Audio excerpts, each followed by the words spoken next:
Hidden to study channel में आपका स्वागत है। बच्चों, आज हमारा बहुत ही इम्पोर्टेंट टॉपिक है जेनेटिक्स के बच्चों के लिए फर्स्ट सेम में म्यूटेशन। अब म्यूटेशन आपका बहुत ही इम्पोर्टेंट क्वेश्चन है, ये एग्जाम में आने के इसके 99% चांस हैं, एग्जाम में आएगा और इसको ध्यान से समझने की ज़रूरत है और बहुत डीपली मैं आपको समझाता हूँ, बहुत ईजीली तरीके से। तो बच्चों देखिए, ये है सेल, कोशिका है। कोशिका के अंदर ये केंद्रक है और केंद्रक में है ये क्रोमोसोम्स। अब देखिए, ये डीएनए प्रोटीन का होता है। अब क्रोमोसोम, जैसे ह्यूमन में 46 क्रोमोसोम होते हैं, यानी 46 जो है ये डिप्लॉयड कंडीशन है और 23 पेयर होंगे इसमें, यानी 23 मदर से 23 फादर से आकर के तब 46 क्रोमोसोम बनते हैं। अब देखिए, ये क्रोमोसोम का एक पार्ट यहाँ पे जीन इंडिकेट किया है, जीन। अब देखिए, डीएनए का वह पार्ट जो एक कंप्लीट आरएनए को जन्म दे दे या बना सके, उसे हम जीन कहते हैं। यानी डीएनए का वह पार्ट जो एक आरएनए को जन्म दे दे, उसे हम वो कहते हैं, जीन कहते हैं।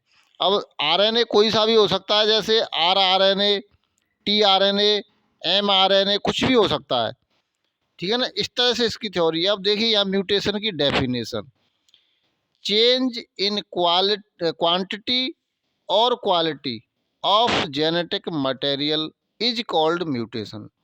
यानी कोई भी चेंज हो, क्वालिटी में चेंज हो जाए या क्वांटिटी में चेंज हो जाए, उसी को हम म्यूटेशन कहते हैं।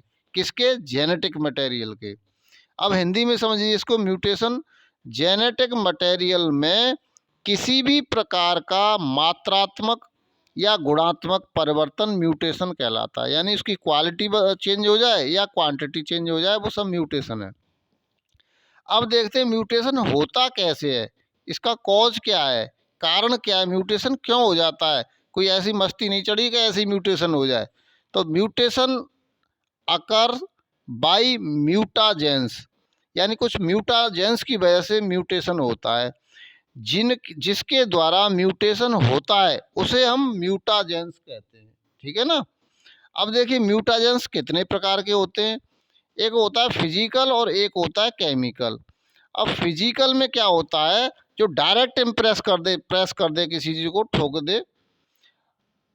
अब जैसे इसमें देखिए, जैसे यूवी रेज, अल्ट्रावायलेट किरण होती हैं, उनके द्वारा डीएनए में चेंजिंग हो जाती है, क्रोमोसोम में चेंजिंग हो जाती है। गामा रेज, तभी तो कहते हैं अल्ट्रावायलेट किरण से दूर रहिए, इससे कैंसर भी हो सकता है। दूसरा है केमिकल। अब ये टोबैको यानी तंबाकू से भी जो है कैंसर होता है ना, यानी जो साधारण सेल है उसके उसमें चेंजिंग आ जाती है और वो कैंसरियस सेल के रूप में काम करने लगता है। दूसरा है इसमें कॉल्चिसिन। कॉल्चिसिन एक डाई है और इससे क्या होता है, जब मियोसिस होता है, सेल डिवीजन होता है, इसको डाल दें तो उसमें क्या होता है, फाइबर, स्प्लिंटर फाइबर नहीं बनते हैं, जिससे कि जो है सेल में जो हाफ 2n से nn बनते हैं ना, उसमें स्पर्म में या ओवा में या पोलन ग्रैन में, वो स्पिंडल फाइबर नहीं बन पाते हैं, जिससे जो है उसका डिवाइडेशन नहीं हो पाता है क्रोमोसोम्स का। अब देखिए म्यूटेशन पे आते हैं। अब यहाँ से आपका म्यूटेशन कितने प्रकार का होता है, क्या होता है म्यूटेशन, कितने प्रकार का होता है, ठीक है ना। अब देखिए, ये है 3 तरह का, जीनोमैटिक, क्रोमोसोमल और जीन।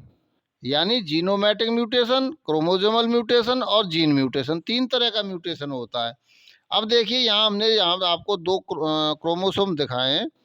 यहाँ 2n इक्वल 46, यहाँ ह्यूमन बीइंग में यानी डिप्लॉयड कंडीशन में 46 क्रोमोसोम्स होते हैं और एन कंडीशन में यानी स्पर्म में या ओवा में 23 होंगे। ऐसे ही पॉलन में होते हैं एन, मतलब हाफ। अब 2n, अब जैसे उदाहरण के लिए आपको यहाँ समझाते हैं, 2n इक्वल 4 क्रोमोसोम। किसी भी प्लांट में 2n 4 क्रोमोसोम है उसमें डिप्लॉयड कंडीशन में, तो एन कंडीशन में उसमें 2 क्रोमोसोम होंगे, इसको हैप्लॉयड कंडीशन बोलेंगे। अगर उसमें 6 क्रोमोसोम हो जाए तो इसको हम क्या बोलेंगे, ट्रिप्लॉयड, ठीक है ना, यानी 3n हो गई ये। और अगर 8 क्रोमोसोम हो जाए तो उसको बोलेंगे हम टेट्राप्लॉयड, यानी 4n, ठीक है ना।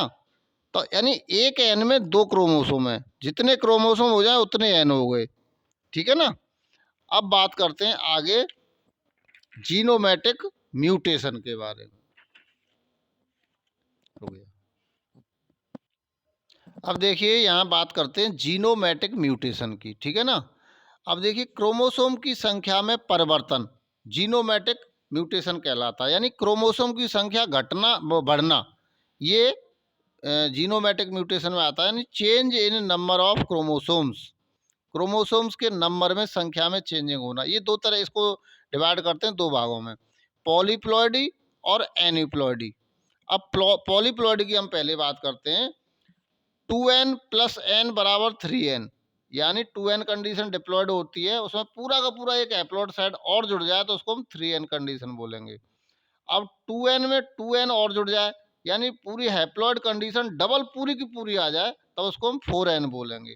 अब देखिए यहाँ उदाहरण के लिए आपको समझाते हैं। यहाँ 2n इक्वल 6 है, यानी 2n का मतलब 6 क्रोमोसोम है उसमें, ठीक है ना। अब हैप्लॉइड कंडीशन में 3 होंगे उसके, इसके पोलन ग्रेन में। अब यहाँ देखिए, यहाँ जब गैमेट बनेंगे तो इसके क्या होगा, इसके हाफ क्रोमोसोम होने चाहिए। यहाँ पे गैमेट में पूरे 2n की 2n कंडीशन आ गई किसी कारणवश। अब यहाँ जब ये जाकर के फ्यूज होंगे और जो है जायगोट बनेगा, तो यहाँ पे क्या होगा, 4n कंडीशन बन गई, 12 क्रोमोसोम्स हो गए यहाँ पे, इसको टेट्राप्लॉइड बोलेंगे। अब देखिए ये होता कैसे है। अब यहाँ पे आपको ये कॉलचिसिन डाल करके, डाई डाल के हम बताते हैं। यहाँ देखिए, यहाँ क्रोमोसोम है, आपको 4 दिखाई दे रहे हैं इस न्यूक्लियस में। अब यहाँ जब इसमें मियोसिस फर्स्ट में, मेटाफेज में, यहाँ पे क्या है, स्पेंडल फाइबर नहीं बनते अगर कॉलचिसिन आपने डाल दिया तो। कॉलचिसिन एक डाई है, मैंने आपको पहले बताई थी। यहाँ कॉलचिसिन डाल देंगे तो क्या होता है, ये साइड में आपको दिख रही है, क्रोमोसोम के साइड में, ये क्या होता है, स्पेंडल फाइबर बनते हैं तो आधे इधर कर देता है, आधे इधर कर देता है। तो स्पेंडल फाइबर न बनने की वजह से ये चारों सभी के सभी क्रोमोसोम एक सेल में यहाँ पे आ गए, इस सेल में नहीं आए, जबकि हाफ इधर आने चाहिए, हाफ इधर आने चाहिए थे, ठीक है ना। अब आगे जाएंगे तो इतने इसमें बनेंगे, अगली उसमें उसमें। अब देखिए इस तरह से होता है ये पॉलीप्लॉइडी। अब बात करते हैं हम एनीप्लॉइडी की। एनीप्लॉइडी का मतलब होता है लॉस और गेन ऑफ वन और फ्यू क्रोमोसोम्स, यानी एक क्रोमोसोम या कुछ क्रोमोसोम का घटना या बढ़ना एनीप्लॉइडी कहलाता है। यहाँ पूरा का पूरा सेट आ रहा था, पॉलीप्लॉइडी में एन आ रहा था पूरा का पूरा, ठीक है ना। अब यहाँ क्या होता है, पूरा एन नहीं आ रहा है, कुछ क्रोमोसोम घट बढ़ रहे हैं। अब देखिए इसको हम जो है 4 भागों में बांटते हैं। मोनोसोमिक, मोनोसोमिक में क्या होता है, जैसे यहाँ पे ह्यूमन बीइंग का उदाहरण लेते हैं। 46 क्रोमोसोम्स होती है ह्यूमन बॉडी में। यहाँ पे आप इनको मत गिनना, ये मैंने कुछ सैंपल के रूप में दिखा दिए हैं ये न्यूक्लियस में। तो ये 46 क्रोमोसोम होंगे, किसी भी ह्यूमन सेल में 46 क्रोमोसोम होते हैं। अब किसी कारणवश, यानी किसी कारणवश माना एक क्रोमोसोम इससे निकल गया या खत्म हो गया, बाहर निकल गया, तो इस कंडीशन में क्या हो गया, 46 माइनस 1। अब यहाँ कितने क्रोमोसोम रह गए, 45। इसको हम बोलते हैं टर्नर्स सिंड्रोम। इसमें होता क्या है, 44 क्रोमोसोम होते हैं ऑटोसोम, और 2 क्रोमोसोम होते हैं सेक्स क्रोमोसोम जिन्हें बोलते हैं। यानी जो फीमेल में होता है XX होता है और मेल में XY होता है। तो यहाँ किसी कारणवश X की जगह पे 0 हो गया, X की जगह पे 0 हो गया, सिंगल X हो गया, तो क्या होगा, यहाँ इस कंडीशन में उस महिला के बच्चे नहीं होंगे, ठीक है ना। इसको हम बोलते हैं टर्नर्स सिंड्रोम। दूसरा होता है इसका उदाहरण नलीजोमिक। नलीजोमिक क्या होता है, इसमें यहाँ से एक जो है क्रोमोसोम बाहर गया था, यहाँ से 2 क्रोमोसोम भाग गए या खत्म हो गए, तो यहाँ कितने रह गए, 46 माइनस 2 44 क्रोमोसोम हो गए। अब तीसरा उदाहरण होता है ट्राइसोमिक। ट्राइसोमिक में क्या होता है, अब क्रोमोसोम अभी तो यहाँ कम हो रहे थे, अब कुछ बढ़ भी तो सकते हैं भाई। अब यहाँ से एक क्रोमोसोम एंटर कर गया इसमें, या इसमें 46 प्लस 1 हो गए यहाँ पे, यानी यहाँ एरो दिख रहा है वो एंटर कर रहा है एक, किसी कारणवश 46 की बजाय 47 हो गए यहाँ पे, 40 प्लस 6 प्लस 1, तो यहाँ आपके क्या हो गया, क्रोमोसोम संख्या 47 हो गई। तो इसको हम बोलते हैं डाउन सिंड्रोम। Down syndrome. यहाँ 21वां क्रोमोसोम होता है। अब क्रोमोसोम कितने होते हैं? 23 पेयर होते हैं ना। तो 21वें नंबर का क्रोमोसोम में 3 कॉपी आ जाती हैं। यानी आपका जो होमोजाइगस कंडीशन में 21 में एक फादर से आएगा, एक मदर से आएगा। तो एक फादर से आएगा, एक मदर से आएगा, या तो फादर से डबल आ गए या मदर से डबल आ गए। तो यहाँ पे 2 होने चाहिए, तो 2 के बजाय 3 हो गए 21वें क्रोमोसोम पे। इसको हम बोलते हैं डाउन सिंड्रोम। ठीक है ना। अब देखिए नेक्स्ट है टेट्रासोमिक। इसमें क्या होता है? 2 एंट्रा आ गए, यानी 2 बढ़ गए, 46 + 2 हो गए यहाँ पे। तो इस तरह से जीनोमैटिक म्यूटेशन होता है, यानी इसमें क्रोमोसोम के नंबर का खेल है। क्रोमोसोम नंबर घटेगा या बढ़ता है इसमें, यानी इसमें पूरा का पूरा क्रोमोसोम में चेंजिंग आती है। अब नेक्स्ट बात आती है हमारी क्रोमोसोमल म्यूटेशन। ठीक है ना। इसमें देखिए आप, यहाँ हमने यहाँ थोड़ा सा काट दिया है, काट पीट हो गई है। यहाँ एक है इंट्रा क्रोमोसोमल म्यूटेशन। ठीक है ना, इंट्रा क्रोमोसोमल म्यूटेशन। और दूसरा है इंटर क्रोमोसोमल म्यूटेशन। अब इंट्रा का मतलब होता है जैसे तुम्हारी क्लास है कोई, उस क्लास के अंदर कोई कंपटीशन हो, उसको हम बोलेंगे इंट्रा क्लास कंपटीशन। और एक क्लास का दूसरी क्लास से हो तो उसको हम बोलेंगे इंटर क्लास कंपटीशन। अब देखिए यहाँ पे, यहाँ आते इंट्रा क्रोमोसोमल म्यूटेशन में। यहाँ ये क्रोमोसोम है, इस क्रोमोसोम की किसी कारण मुंडी टूट गई ऊपर से, तो ये क्या हो गया आपका? इसको हम बोलेंगे इंट्रा, यानी एक ही क्रोमोसोम के अंदर शेप में अंतर आ गया। इसकी डेफिनेशन यहाँ हमने लिखी है, change the shape of chromosome, यानी क्रोमोसोम की आकृति में कुछ अंतर आ गया। तो इस तरह के हम उसको बोलते हैं म्यूटेशन और क्रोमोसोमल म्यूटेशन। दूसरा है इसका इंटर क्रोमोसोमल म्यूटेशन। यहाँ क्या होता है कि ये पेयर है, एक मम्मी से आया, एक पापा से आया।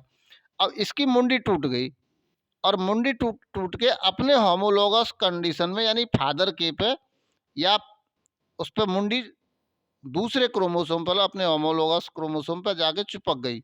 इस कंडीशन को हम बोलते हैं इंटर क्रोमोसोमल म्यूटेशन। अब देखिए, अब फिर से लौट के आते हैं इंट्रा क्रोमोसोमल म्यूटेशन में। ये 3 तरह का होता है। ठीक है ना, डिफिशियंसी और डिलीशन और इन्वर्जन।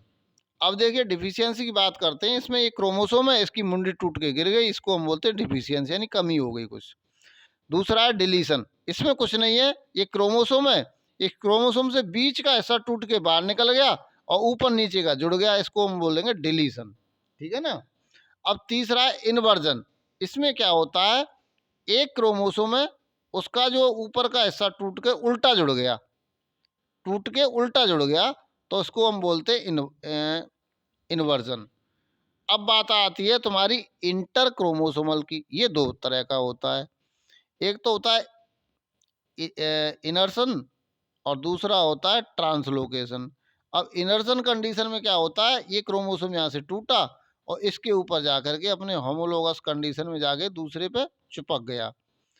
इन इसमें ट्रांसलोकेशन में क्या होता है कि ये होमोलोगस पेयर है, इसकी मुंडी टूटी और दूसरे होमोलोगस दूसरे क्रोमोसोम पर, यानी ये अपना मम्मी का है, ये पापा का है, मान के चलिए मम्मी का टूट के दूसरे किसी जाकर के क्रोमोसोम पे मुंडी चिपक गई, इसको हम बोलते हैं ट्रांसलोकेशन, यानी अपनी होमोलोगस कंडीशन के अलावा। जैसे मान के चलिए ये 11 नंबर का क्रोमोसोम है, 23 होते ना, तो 11 नंबर का किसी 12 नंबर जाके सीरियल वाले उस पर क्रोमोसोम पर जाके मुंडी उसकी चिपक गई, यानी अपने से बाहर वाले पे होमोलोगस कंडीशन में। तो इस तरह से होता है आपका क्रोमोसोमल म्यूटेशन। अब आता है आपका जीन म्यूटेशन नेक्स्ट। अब बात करते हैं जीन म्यूटेशन की। ठीक है ना। अब देखिए जीन म्यूटेशन की बात करते हैं हम सबसे पहले। अब देखिए ये क्या है आपका, ये कोई क्रोमोसोम है, ये क्रोमोसोम का हमने डीएनए खींच लिया और चौड़ा कर दिया, ये हमने चौड़ा कर दिया। इसमें नाइट्रोजनस बेस होते हैं, जैसे ए टी और आपका ये है जी सी टी ए और जी सी। अब देखिए ये नाइट्रोजन बेस कैसे होते हैं, जैसे प्यूरिन और पिरिमिडिन, ये 2 उसमें डिवाइड होता है। जैसे एडिनिन के सामने होगा थायमिन, और ग्वानिन के सामने होगा साइटोसिन। इस तरह से इनका क्रम होता है। तो देखिए, अब यहाँ पे हमें आपको दिखाया, यहाँ पे कोई जी है, ठीक है ना, बेस पेयर में यहाँ जी है, जी की जगह पर टी हो गया, यहाँ जी की जगह पर टी हो गया, तो ये हो गया इसके क्रोमोसोम जीन के अंदर चेंजिंग हो गई। तो इस तरह से म्यूटेशन को हम बोलते हैं जीन म्यूटेशन, यानी जीन के अंदर म्यूटेशन चेंजिंग हो गई इसके कोडोन में। अब इस तरह से जो होने वाली बीमारियों के उदाहरण है colour blindness, haemophilia, sickle cell anaemia. इस तरह की जो बीमारियां हैं ये इस तरह के जीन म्यूटेशन के उदाहरण हैं। अब ये आपका जीन म्यूटेशन है, इसको हम दो भागों में बांटते हैं। जीन म्यूटेशन को हम दो भागों में बांटते हैं। एक तो होता है पॉइंट म्यूटेशन और एक होता है फ्रेम शिफ्ट म्यूटेशन। अब देखिए, ये डीएनए है, ये डीएनए का हमने क्रोमोसोम है, क्रोमोसोम का हमने डीएनए खींच के चौड़ा कर लिया। अब यहाँ पे देखिए, ये नाइट्रोजन बेस है, ए के सामने टी, टी के सामने ए, और सी के सामने जी, और जी के सामने ये सी, और ए के सामने आई। इस तरह से हम चले जाते हैं लिखते हुए। तो यहाँ देखिए, एक पॉइंट पे चेंज हो गई, सी और जी में कुछ चेंजिंग हो गई, इसको हम बोलेंगे पॉइंट म्यूटेशन। यानी एक जीन में यहाँ पे जो फॉल्ट हुआ है, उसी को हम चेंजिंग हुई है, उसको हम पॉइंट म्यूटेशन बोलेंगे। दूसरा है frame shift mutation. Frame shift mutation में क्या होता है, अब देखिए, ये कोई आपने अरेंज कर लिया डीएनए। डीएनए में A T C ji, A T A सी जी, इस तरह से हमने कोडोन बना लिए इसके, नाइट्रोजन बेस के। और डीएनए से बनता है आरएनए, ठीक है ना, डीएनए से बनता है आरएनए। अब देखिए, ए के सामने यू आएगा, अगर डीएनए में ए है तो आरएनए में यू बनेगा। टी के जहाँ टी होगा वहाँ ए बनेगा, सी होगा वहाँ जी बनेगा, सी होगा वहाँ पे देखिए यहाँ जी है, यहाँ जी की जगह पे सी बनेगा, ए की जगह पे यू बनेगा। इस तरह से ही सारे के सारे हैं। अब इसमें होता क्या है, पहले 3 सेट ए टी जी सी, पहले 3 सेट से ये 3 यू ए जी, ये सेट बनेगा आरएनए का। और अगले 3 से सी जी ए, इससे आपका ये नीचे वाला जी सी यू बन रहा है। इस तरह से 3-3 के सेट से होते हैं इसमें, ठीक है ना, प्रत्येक 3-3 के हमने सेट बना दिए। अब इसमें किसी कारणवश यहाँ हमने आपको दिखाया ए इसमें शिफ्ट हो गया, सी और जी के बीच में ए शिफ्ट हो गया, ए ये यहाँ शिफ्ट होने पर इसका पूरा सीक्वेंस ही बिगड़ गया। अब 3 आप यहाँ से लेंगे तो देखिए, ऊपर से हम दिखा रहे हैं आपको, ऊपर ऊपर की तरफ से दिखा रहे हैं, यहाँ से ऊपर से दिखा रहे हैं, ए टी सी का एक सेट बन गया। अब दूसरा सी ए जी का बन गया। अब यहाँ सीक्वेंस पूरा का पूरा बिगड़ गया, जो बीच में एक ए घुसने से पूरा सेट बिगड़ गया, पूरा खेल ही खराब हो गया। तो यानी यहाँ से एक फ्रेम शिफ्ट हो गई, पूरी की पूरी सीक्वेंस ही बदलनी पड़ गई हमें। अब देखिए, ए टी सी और फिर अगले 3 लीजिए, ठीक है ना।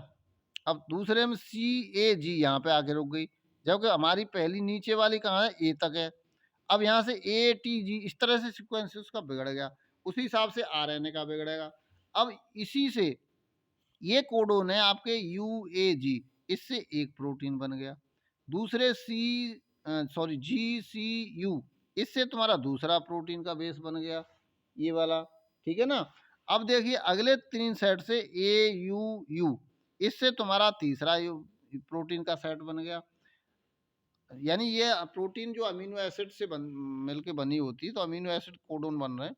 अब लास्ट में यूजीसी, इससे ये लास्ट वाला बन गया प्रोटीन। इस तरह से यहाँ कोई किसी कारणवश एक बेस पेयर घुस जाना, नया ऐड हो जाना, जिससे उसका पूरा का पूरा सीक्वेंस बिगड़ जाता है, इसको हम बोलते हैं फ्रेम शिफ्ट म्यूटेशन। सो बच्चों, आज का यहाँ पर टॉपिक समाप्त होता है। बच्चों, चैनल को लाइक और शेयर जरूर करें, दबा के शेयर करें, जिससे हम आपके लिए और अच्छी अच्छी जो है वीडियो लाएं। जेनेटिक्स में आप बच्चों की डिमांड थी, और मैं आपको ये बताता हूँ, ये क्वेश्चन एग्जाम में आएगा, बहुत इंपॉर्टेंट क्वेश्चन है, इसको 3-4 बार ढंग से देख लेना, समझ में आ जाएगा। बहुत अच्छी तरह से हमने आपको समझाया। Thank you.